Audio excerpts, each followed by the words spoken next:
तो है गाइस, तो हम लोग आ चुके हैं और एक न्यू वीडियो के साथ में। तो हम लोग है सूरत से और सूरत रैपिडो चलाते हैं हम लोग। तो अभी जो 10 रुपये रेट बढ़ाने में आया है हमारा, वजह वो है कि रैपिडो वाले जो है कस्टमर को फ़ायदा करा रहे और जो राइडर्स लोग हैं उन लोग को नुकसान करा रहे। तो उसके वजह से आधे रैपिडो वाले इधर इकट्ठे हुए VR मॉल के सामने और इधर सब लोग ने बाइक लगाई है, सामने मिला है। तो अभी पूछ लेते हैं राइडर्स से कि क्या उनको नुकसान हो रही है। રાહુલ ભાઈ ગોહિલ, આપને જે 10-10 રૂપિયા રેટ વધારવામાં આવેલું છે તેનું કામ, એની વજહ 10-10 રૂપિયા રેટ વધારવામાં આવેલ છે ને આપને શેની માટે લઈએ છે વધારે? પોસાતું જ નથી ભાઈ, પોસાતું નથી. કિલોમીટરના ભાવ તો તમે જોવો યાર. બરાબર. ને પ્લસ હમણાં આપને પેટ્રોલના રેટ વધેલા છે.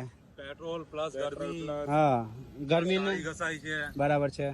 ગાડીનું સર્વિસ કામે આવવા વાળા સમયમાં સુરતમાં ભાઈ 10 રૂપિયા કિલોમીટર નીચે કોઈ કામ કરવા માંગતું નથી. કારણ કે એક વસ્તુ સમજો, પિકઅપ 2 કિલોમીટરનું હોય, રાઈટ?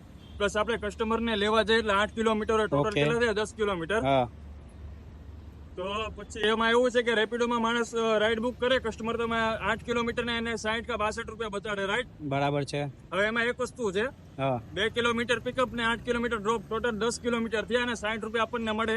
બરાબર. એમાંથી પણ આપણે પાસ લઈ એટલે પાસના આપણે 60-70 રૂપિયા જાય, રાઈટ? બરાબર. પ્લસ આપણે પાસ લઈને પણ કામ કરીએ તો બી આપણે 60 રૂપિયામાંથી 5 રૂપિયા કપાય છે, એટલે આપણને મળ્યા કેટલા? 55 માંથી આપણી ગાડી ચાલે 10 કિલો, 55 માંથી પણ આપણી ગાડી ચાલે 10 કિલોમીટર, એટલે આપણો મેન્ટેનન્સ પ્લસ પેટ્રોલ નો ખર્ચો હોય 25 રૂપિયા, રાઈટ? બરાબર. 25 ને 5 રૂપિયા 30 રૂપિયા. હવે 60 રૂપિયા કસ્ટમર નો બિલ આવે, એમાંથી આપણને મળે કેટલા? 30 રૂપિયા 10 કિલોમીટર ના. તો પછી બેટા ભાઈ, હા, કામ કરવા બેઠા છે. કામ કરવા બેઠા છે. 10 રૂપિયા કિલોમીટર શરૂ કરો તો કમાણી થશે, સીધી વાત. હા, નહીં તો ટૂંક સમયના અંદર સુરતમાં આંદોલન થવા જશે, એ તમને જણાવવાનું પહેલી વાત. ભાઈ સુરતમાં એ જ વસ્તુ ચાલશે જે રાઇડર ને ભાવ આપશે, સીધી વાત છે. ઓલા હોય, રેપિડો હોય કે ઉબર હોય, ઉબર માં કઈ વાંધો નથી, 11 રૂપિયા કિલોમીટર પડે છે. બરાબર. વસ્તુ છે રેપિડો અને ઓલા 6 રૂપિયામાં નથી અત્યારે સુરતમાં. સાચી વાત છે. ને રાહુલભાઈ, આપને શું કેવું છે એ બાબતે? હા ભાઈ, જે વાત કરી વાત સાચી છે. બરાબર છે.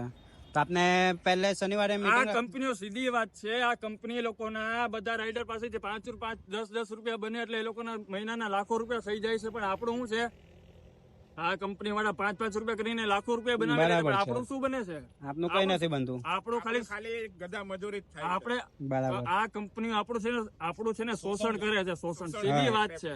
સુરતમાં એ જ વસ્તુ ચાલશે, જે પૈસા આપશે, બાકી કઈ નહીં હાલે. બરાબર છે. કંપની છે ને એમ્પ્લોય નું નહીં સોચે, બરાબર. કસ્ટમર નું પહેલે સોચશે.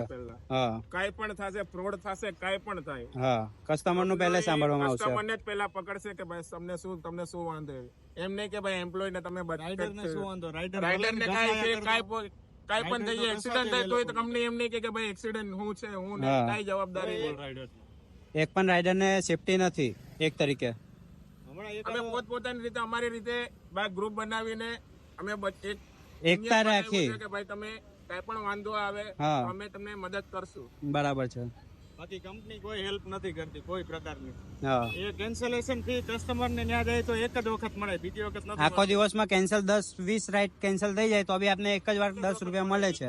ત્યાં સુધી જવામાં તો અત્યારે રેલવે, સુરત રેલવે સ્ટેશન થી લગભગ વેસુ, VR મોલ, લગભગ દિવસમાં 20 થી 25 રેડ એવી થાય છે કે કેન્સલ જ આવે છે, જે ફેક ઓર્ડર કરે છે. કોઈક કે મારી પાસે એટલા પૈસા લેવાના, બરાબર છે. કેટલી ઘણી બધી રોજ કેટલી કેન્સલેશન આવે છે.